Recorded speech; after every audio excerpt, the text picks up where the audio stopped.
Bloomberg Audio Studios. Podcasts, radio, news. Because I'm happy. Clap along if you feel like a room without a roof. Money doesn't automatically lead to happiness. Our relationship with money is complicated. Speak to someone at the bottom of the economic ladder, and they will tell you in no uncertain terms that a lack of money can lead to misery. But speak to enough millionaires and billionaires, and it's pretty clear that money doesn't automatically lead to happiness. As it turns out, money buys you a little bit of happiness, but only up to a point. And on today's edition of At the Money, we're going to discuss how and why money can buy you happiness. To help us unpack all of this and what it means for your financial health, let's bring in Brian Portnoy. He is the author of The Geometry of Wealth, How to Shape a Life of Money and Meaning. Okay, we'll start with an easy enough question. Does money buy happiness? Let me give you a very simple, clear answer. Yes, no, maybe, sort of, not really, kind of. Okay, I get that. So you're saying it's complicated and it really depends on a lot of factors. Let's start really basic with Maslow's hierarchy of needs: safety, security, food, shelter, etc. Obviously, if you don't have those things, lack of money is certainly going to bring misery. So that's exactly the right place to start. Let's talk about the elimination of misery as distinct from the achievement of happiness. There's no doubt that money's most powerful impact on our emotional lives, our physical lives, is the elimination of misery. So we're built to survive. That's our evolutionary story. And money buys us shelter. It buys us food. It buys us warmth. It buys us safety. At a higher level, it can allow us to afford getting rid of aggravation or certain people you don't want to see or certain commutes you don't want to make. We can think of money as a way to mitigate or even eliminate sadness, disappointment, and misery. That is by far the most powerful relationship between money and a particular emotional state. So I've seen a couple of studies that look at where does money stop buying contentment, so to speak. And I know these are all from different eras, and so they may not be inflation-adjusted numbers. But one study says it peaks around $70K and then starts to roll off. That seems like in America, that buys you shelter, food, clothing, healthcare, and maybe even some education. Then I've seen $300,000 and $500,000. Where does the marginal utility of each earned dollar really begin to matter less and less? So you've pointed accurately to a number of studies on this, and maybe it's 75,000 or 90,000. I'd also point out that a dollar spent in Manhattan, New York versus Manhattan, Kansas, those are very different conversations. Let me intervene first, though, and say there's two different definitions of happiness that we should make sure are clear.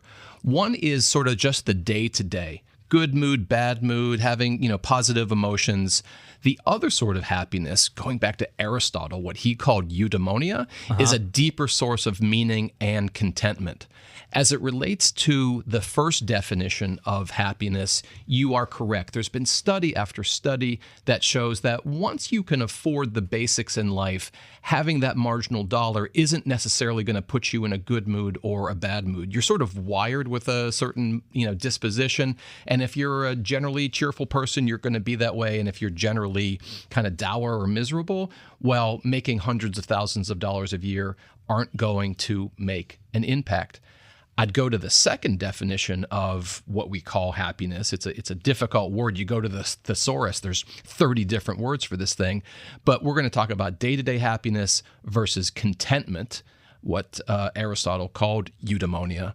And there's some interesting research from Danny Kahneman and Angus Deaton that shows that if spent wisely, money can underwrite a meaningful life. And there are different sources of meaning in our lives. When spent wisely on certain types of experiences and relationships, money can very much be used effectively to lead a happier, better life. So let's talk a little bit about other people.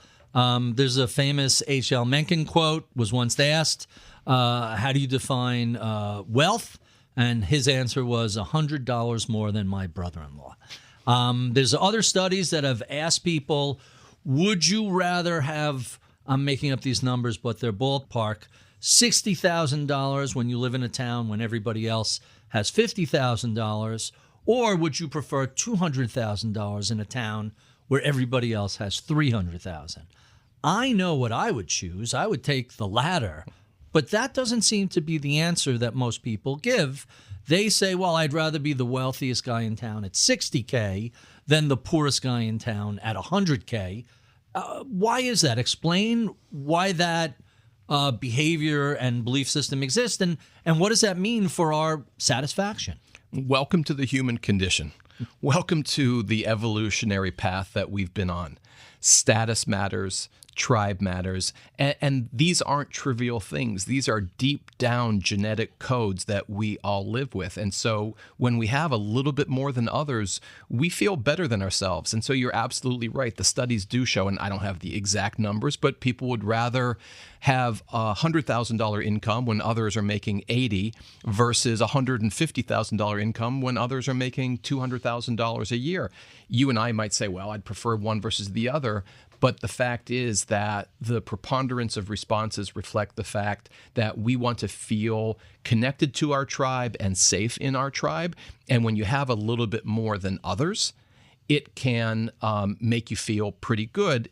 Go quote for quote, you gave me H.L. Mencken, I'll give you the original J.P. Morgan. He said nothing corrupts your financial judgment more than the sight of your neighbor getting rich.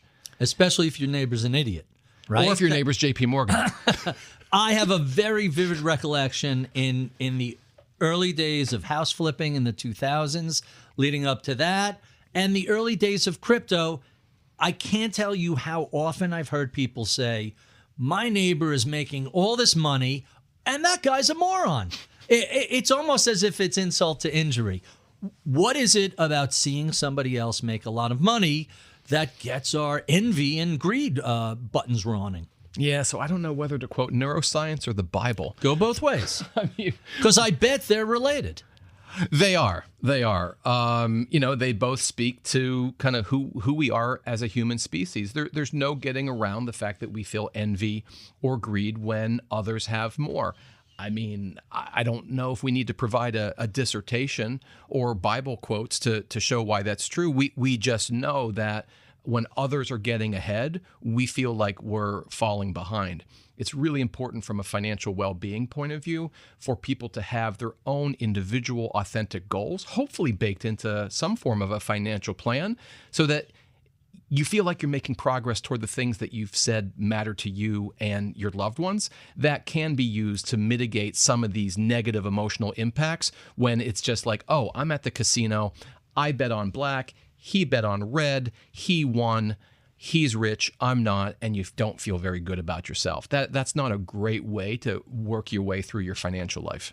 So let's tie this together. Given the difference between the pursuit of happiness and the pursuit of contentment, what does this mean for how investors should think about pursuing gains in their portfolios? Investing outside of a well-defined financial plan is speculation. And that might not necessarily be a bad thing. You know, you like to pick stocks. I don't. Not anymore. I began on a trading desk. You gave me a look. I take around with market timing is what I do. But that's just outside of professional. That's just in my own little stupid you gamble. Personal account. Okay, so I'll start. And by the way, that 2% of my assets scratches such an itch I can't begin to tell you. Yeah, it's why we advise advisors to Always allow some clients to have cowboy accounts. Yeah, absolutely. Hey, we'll manage 97% of your assets. 3% go wild, buy crypto, all this stuff. And one of the funny things is with those sort of accounts is if they go to zero, who cares? It was 2% of your assets. And if they triple, hey, they tripled because it was 2%. If it was actually all your money, you would never have been able to hold on that long. That's right. You would have taken, oh my God, I'm up 30%. I gotta take some profits. And by the way, there's nothing wrong with being interested in the stock or bond market or in crypto or in any other market and seeing if you can deliver, bring your insight into picking better securities or better outcomes. However, if we're really thinking about the relationship between money and happiness, when you have a well-defined plan, it means that you're heading towards something. It could be your kid's college education. It could be a comfortable retirement. It could be a particular vacation that you have in mind. So you pick your goal and you invest accordingly. You build a portfolio, you have time horizons, you have risk tolerance. It's not as sexy or as provocative as playing the markets, so to speak. But the conversation about money and happiness actually makes a lot more sense in the context of having well-defined goals. And the other stuff, it's kind of fun. But just let's call it what it is. It's not investing, it's speculating. Thanks, Brian. That's really interesting. You know, this idea of money buying happiness comes up all the time. It comes up in conversations with clients and friends and family. And I always like to point to the example of the opposite of money leading to satisfaction and contentment, something I call purposeless capital. Bill Hwang ran the hedge fund Archegos Capital Management, and they very famously ran up a stake of a few $1 billion using leverage and very aggressive trading up to $20 billion before they ultimately just blew up. And I always suspected part of the reason that happened was because this was purposeless capital. There was no intent behind it. There was no plan to meet certain life goals, give money to philanthropy, build experiences with the family. It was just more for the sake of more. And as we've learned over time, sure, money doesn't always buy happiness, but if used right, it could buy experiences, you can help others, and it can bring a life of funded contentment if applied correctly. You can listen to At the Money every week. Find it in our Masters in Business feed at Bloomberg.com, Apple Podcasts, and Spotify. Each week, we'll be here to discuss the issues that matter most to you as an investor. I'm Barry Ritholtz. You've been listening to At the Money on Bloomberg Radio.